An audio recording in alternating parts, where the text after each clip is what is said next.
তো চলে এসেছি শিলিগুড়ি রানীডাঙ্গা বাজারে। এখানে মা কালীর মন্দির আছে আর রাধাকৃষ্ণেরও মন্দির আছে। এখানে দুটো মন্দির আছে। বাজারটা বেশ বিশাল বড়।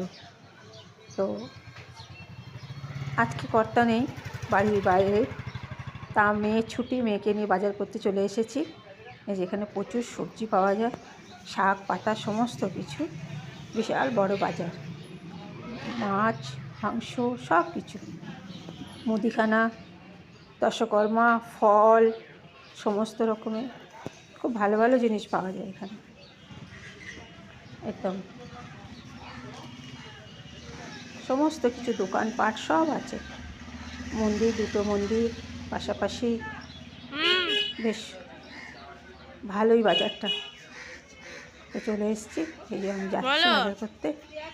আমাকে ঘুরে ঘুরে বাজার, এক জায়গায় ব্যাগ রেখে দিয়েছি, দিয়ে ঘুরে ঘুরে সব বাজার করছি। যেটা যেটা প্রয়োজন নিয়ে নেবো সারা সপ্তাহ। তো এখন আমাদের বাড়ি থেকে আসলে অনেকটা দূর বাজার, একটু বেশি বেশি করে নিয়ে যেতে হয়, তা না হলে অসুবিধা হয়ে যায়। তো কচি কচি দেখে পেঁয়াজকলি নিচ্ছি, বলেছি বেছে বেছে দেবেন। এখন পেঁয়াজকলি একদম বড় বড় হয়ে গেছে, খাওয়া যায় না। এইসবে সজনে ডাঁটা উঠছে, ডাঁটাও একটু নিয়ে নেবো।